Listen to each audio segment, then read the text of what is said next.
ये कांग्रेस भाजपा में से कौन सा नेता आपके साथ खड़ा था, लाठियां खाया था, जेल गया था? आप अपने मन से पूछ के बताओ। क्या इनका रिश्ता आपसे सिर्फ वोट का ही है? आपने देखा नहीं, आपने भाजपा को हराने के लिए, भाजपा के लिए जो लाठियां आपकी पीठ पे डाली, उनसे बचने के लिए आपने कांग्रेस को वोट दिया। लेकिन 1.5 साल में कांग्रेस के लोग कांग्रेस पार्टी को तोड़ के और भारतीय जनता पार्टी में शामिल हो गए। जो पार्टी अपने विधायक नहीं रोक पाई, अपने विधायकों की रक्षा नहीं कर पाई, वो आपकी रक्षा कर लेगी क्या? बताओ। जो अपने ताकतवर, देखो उनके लोग झूठे थे, उनके लोग लालची थे, वो लोग भागे, जनता नहीं भागी। जनता ने तो तय किया था कि भाजपा की का ढक्कन बंद करना, और आपने करके भी दिखाया। लेकिन मुझे ये बताओ मेरे लोगों, वो अपने स्वार्थ में चले गए, इससे आपको क्या मिला? कुछ मिला? और आप उनसे उम्मीद क्यों करते हो कि वो आपको कुछ देंगे? अगर वो इतने अच्छे होते, आप ये सोचो और इतिहास को याद करो, वो इतने अच्छे होते तो बाबा साहब अम्बेडकर को अपने 4 बच्चे कुर्बान करने पड़ते।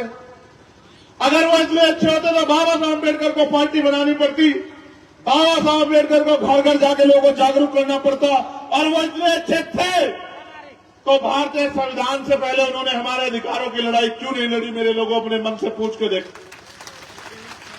जो जुर्म, जाति, अन्य अत्याचार और अधिकार विहीन रहे आप लोग। आपको पढ़ने का अधिकार नहीं था, आपको घूमने की आजादी नहीं थी, आपको खेती किसानी करने की आजादी नहीं थी, आपको विदेश जाने की आजादी नहीं थी, आपको मकान बनाने की आजादी नहीं थी, आपको उद्योग धंधे करने की आजादी नहीं थी। आपके बीच से एक आदमी खड़ा हुआ जिनको हम बाबा साहब अम्बेडकर के रूप में जानते हैं, और उनसे पहले छत्रपति साहू जी महाराज, जो कुर्मी कुल के थे, कुर्मी, गुर्जर, मराठा एक ही कुल है पूरा। छत्रपति साहू जी महाराज ने 1902 में आरक्षण की व्यवस्था की। उससे पहले डॉक्टर बाबा साहब अम्बेडकर ने, जिनको गुरु माना, राष्ट्रपिता ज्योतिबा फूले ने, उन्होंने और उनकी पत्नी ने तमाम तरह के अपमान सहे और हमें हमारे पैरों पे खड़ा करने के लिए 18 स्कूल खोले। मेरे लोगों, जब मैं आया, मुझे आगे हमारे नौजवान भी मिले। मैं आपसे भी पूछ रहा हूं और अपने दिल पे हाथ रख के गवाही देना। आप 12 फरवरी को जुटे थे मेरे साथ भोपाल में, और हमने अपना मांग पत्र सौंपा था सरकार को। आपके पास लाखों की भीड़ थी, लेकिन वोट की शक्ति उस समय नहीं थी, चुनाव नहीं था। आपके पास एमपी एमएलए नहीं थे, उन्होंने आपकी बात को नजरअंदाज कर दिया। आपको समझ आया कि लाखों की भीड़ भी कुछ नहीं कर सकती है। लेकिन अगर सोचो आपके 10 एमएलए यहां होते तो मैं इस सरकार के गले में हाथ डाल के आपके सारे काम करवा देता। अभी मुझे हमारे लोग मिले, कह रहे भैया मान सम्मान नहीं मिल रहा है। आप मुझे जवाब देना मेरे लोगों, जो मिशन का काम करते हैं वो मान सम्मान की परवाह करते हैं क्या? आप मुझे अपने मन से बताओ, कोई ऐसा महापुरुष बताओ जिसने अपमान ना सहा और अपमान सह के इस लड़ाई को ना लड़ा। एक बताओ, क्या बाबा साहब अम्बेडकर ने अपमान नहीं सहा? तमाम तरह की प्रतिभा होने के बावजूद भी अपमान सहते रहे,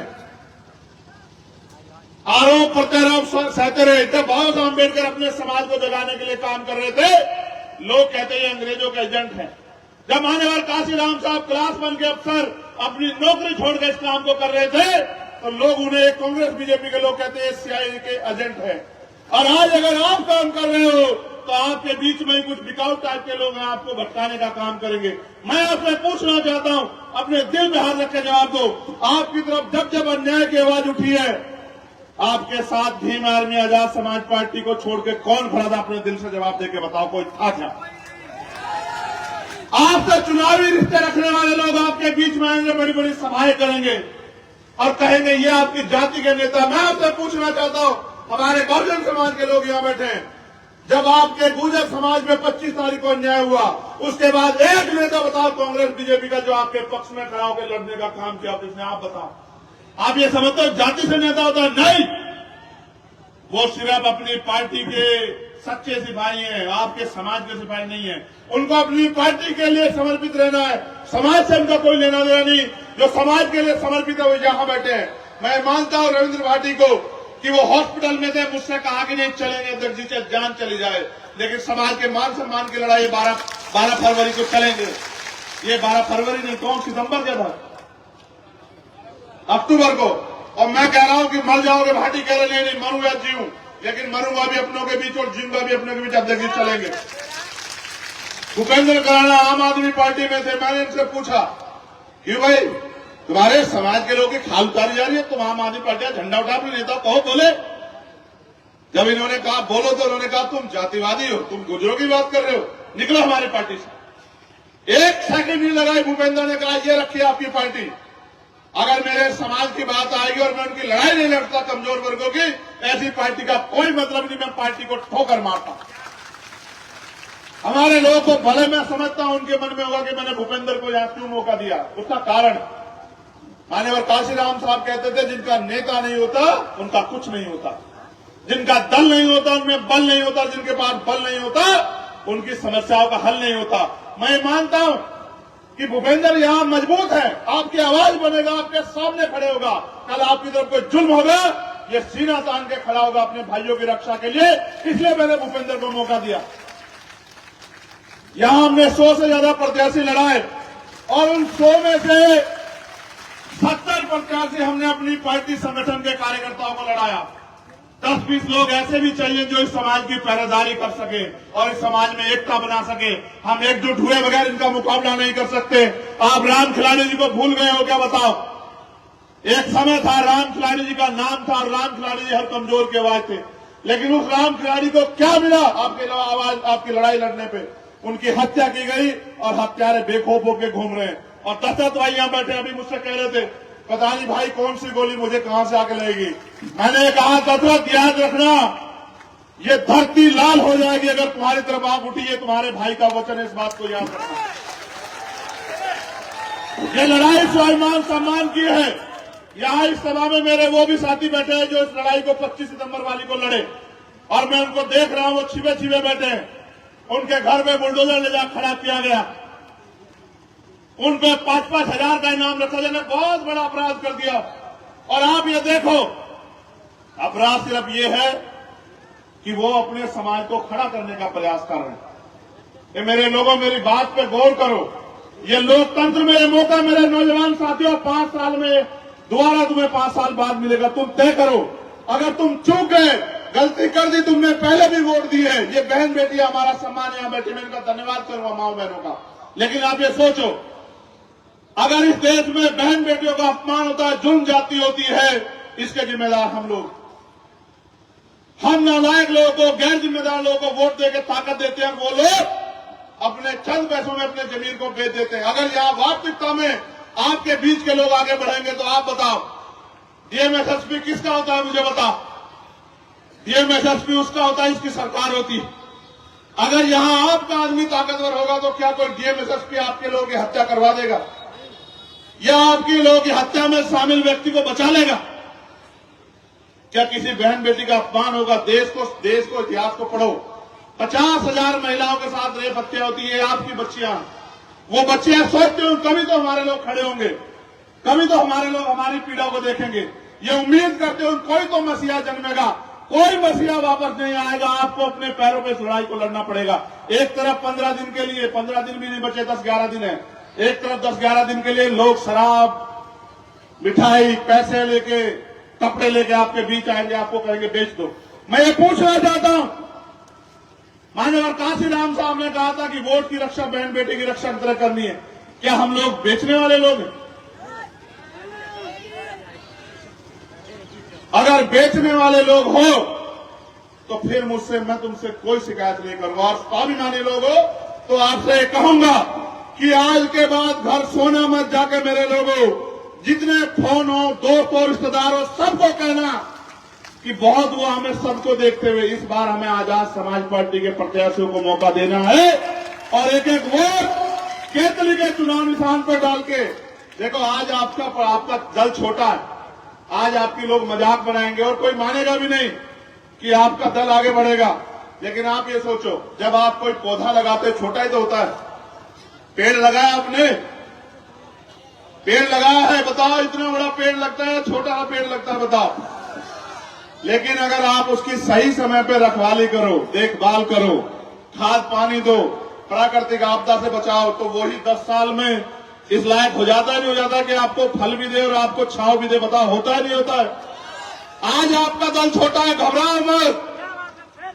हम घबराने वालों में से है ही नहीं।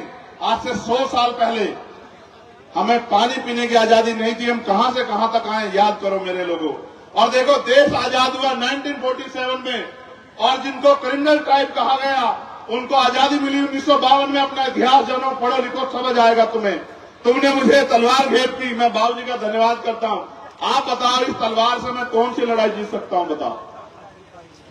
राजतंत्र में युद्ध होते थे, राजा महाराजा दोनों तरफ से लड़ते थे, सेना जाती थी, हाथी घोड़ों पे युद्ध होते थे, बंदूकें तलवारें चलती थी, तोप चलती थी, और तलवार के दम पे राज लिया जाता था। आज के राजतंत्र लोकतंत्र है। इस तलवार से ज्यादा तुम मेरे कैसे अंगूठा दबा देना, फिर देखना तुम्हारी तरफ उठने वाली हर एक आंख को उसी दिन जवाब मिल जाएगा कि आज के बाद ये कष्टीय समाज अन्याय अत्याचार नहीं सहे। देखो, मैं तुमसे कलम की ताकत मांग रहा हूं, तलवार की ताकत नहीं मांग रहा हूं। एक तरफ ये है, एक तरफ ये। आप तय करो कि मुझे कौन सी ताकत देना चाहते हो। अगर तुमने ये ताकत मुझे दी और इतनी ताकत दे दी कि ये कलम मेरे हाथ से चल जाए, तो मैं लिख के देता हूं, विरोधियों के 20-20 एमएलए और हमारा एक एमएलए अगर भारी नहीं पड़ा, तब आप मुझे बताना। जिस दिन इस कलम में ताकत होगी, आपको रोजगार के लिए दूसरे प्रदेश में नहीं जाना पड़ेगा। जिस दिन इस कलम में ताकत होगी, हमारी माओ बहनों को अपने घर चलाने के लिए उधार पैसा नहीं लेना पड़ेगा किसी को। हमारी बच्चों को पढ़ने के लिए जमीन नहीं रखनी पड़ेगी उनके माता पिता गिरवी। उनकी शादियों के लिए किसी साहूकार से कर्जा नहीं लेना पड़ेगा। हमारे नौजवान भाइयों को पढ़ने के लिए कोई लोन नहीं लेना पड़ेगा। जिस दिन हम पे ताकत होगी, सबको सस्ती शिक्षा, बेहतर से बेहतर, जैसी विदेशों में मिलती है, सबको सस्ती शिक्षा, क्योंकि बाबा साहब कहते थे कि शिक्षा हथियार है, इस हथियार से आगे बढ़ना है। सबके गरीबों के लिए अच्छे से अच्छा इलाज बहुत कम पैसों में, जिन पे जमीन नहीं उनको जमीन, और अपने आपके बीच के बेटों को जो अधिकारी कर्मचारी बन जाएंगे रोजगार पाके, उनको अधिकारी कर्मचारी बना के बिठा के उनके जरिए आपके लिए नीतियां बना के आपको आपके पैरों पे खड़ा करना है। ये लड़ाई है। दुश्मन नहीं चाहता कि आप अपने पैरों पे खड़े हो जाओ। वो हर साल आपको कहेंगे इनको रोक दो, उनको रोक दो। मैं पूछना चाहता हूं, क्या आप किसी को रोकने के लिए पैदा हुए हो? लोकतंत्र क्या किसी को हराने के लिए है? लोकतंत्र तो जीतने और जिताने के लिए है। मैं आपको एक कहानी सुनाता हूं, आपके काम आएगी। ये मुझे जब ये कह रहे थे ना, मैंने सुना। एक पुजारी जी के, पंडित जी के 2 बेटे थे। गौर करना जरा, एक का नाम था राम, दूसरे का नाम था श्याम। नौजवान बहुत गौर करें, आज तुम्हारी कहानी यहीं बैठेगी तुम्हारी विधानसभा में, ठीक है? तो राम बहुत सीधे थे, लोगों की सेवा करते, मदद करते, लोगों के काम आते, और श्याम बड़े झगड़ालू किस्म के थे। श्याम का काम था हर गरीब कमजोर को सताना, उनके साथ झगड़ा करना, उनकी जमीन कब्जा लेना, उनको परेशान करना। अब जब भी श्याम कोई मुसीबत खड़ी करता, राम आके उनको रोकता, भाई ऐसा मत करो। ये लंबे समय चलता रहा। एक समय आया 5 साल बाद चुनाव, तो राम भी चुनाव में खड़े हो गए, श्याम भी चुनाव में खड़े हो गए, और लोगों ने श्याम से बचने को राम को वोट दे दिया। अब देखो, कहानी का सार ये है कि राम जीत गए, राम भी खुश, श्याम भी खुश, और पंडित जी भी खुश। समझे? राम भी खुश। अब ये बताओ, राम श्याम को नुकसान पहुंचा सकते हैं क्या? है? राम श्याम का कोई बुरा कर सकते हैं क्या? राम श्याम को जेल भिजवा सकते हैं क्या? तो मैंने आपको बताया कि आपने श्याम से बचने के लिए राम को ताकत दे दी। घर एक ही है दोनों का, समझ रहे हो? राम भी खुश, श्याम भी खुश, और पंडित जी भी खुश। अब आप ये तय कर लो, इस लोकतंत्र में आप उनको खुश रखना चाहते हो या खुद को खुश रखना चाहते हो? आप उनको हराने के लिए उनको वोट दोगे, इससे आपके हिस्से में क्या आएगा मेरे लोगों? ये बताओ। कल उनके दरवाजे पर जाओगे, वो गेट बंद करके कहेंगे नेताजी यहां है नहीं। ऐसे लोगों को ताकत देना चाहते हो? बहुत बेवकूफ बना लिया। सदियां बीत गई, और आजादी के भी 70 साल बीत गए। कहते हैं कि देश में भ्रष्टाचार है, देश में चोरी है, लूटमारी है, सारी पुलिस यहाँ है, सारी इंटेलिजेंस यहाँ है, सारी एजेंसी यहाँ है, फिर लूटपाट भ्रष्टाचारी कैसे हो रही है? सारी सब कुछ साधन आपके पास है, फिर रेप हत्या क्यों हो रही है? क्या आप पे जवाब है कि भाई इंदल गुर्जर की जो हत्या है उसका जवाब आपके पास है? जब सारी पुलिस सारी एजेंसी आए तो इंदल गुर्जर की हत्या क्यों हुई? जवाब दो मेरे लोग। आप पे जवाब है। आपके आवाज उठाने के लिए मैंने कमल नागर को हिम्मत दी। वो आपके बीच का बच्चा आपकी लड़ाई लड़ता था, उसको उठा के जेल में बंद कर दिया। क्या आप पे जवाब है कि उसको जो जेल में काली रातें काटनी पड़ रही, इसका जवाब कौन देगा? क्या आप पे हिम्मत है जवाब देने की? आज उसकी पत्नी हमारे बीच बैठी है। मैं बिटिया से कहूंगा यहां, मैं नहीं जानता कि उसके पास तुम्हें देने के लिए, उसके पास पर्चा भरने के लिए पैसे थे या नहीं थे, लेकिन मैंने उससे कहा कि बिटिया हिम्मत दिखाओ, आज नहीं तो कल गरीबों को खड़े होना है अपने पैरों पे, किसी के भरोसे मत रहो। तुम कमल की पत्नी हो, आगे बढ़ो, तुम्हारा भाई तुम्हारे साथ खड़ा है। मैंने इस उम्मीद से इसको अवसर दिया। आप बताओ, इसका साथ मिलना चाहिए आपको, नहीं मिलना चाहिए? बताओ। अगर अमीर इतने अच्छे होते और वो गरीबों का साथ देते तो कोई गरीब रहता क्या? मैं तो ऐसा व्यक्ति हूं, मैंने देखा अमीर रिश्तेदार भी नहीं बताते गरीब को। हमारे यहां भी कुछ अमीर है, कहते हैं कि वो तो छोटा सा है, हम नहीं जानते उसको कौन है। देखा आपने? वो कहते हैं छोटे मोटे लोगों को ही हम लोग जानते हैं। अब मैं कहूं क्या, मेरा सारा समाज इस हालात में,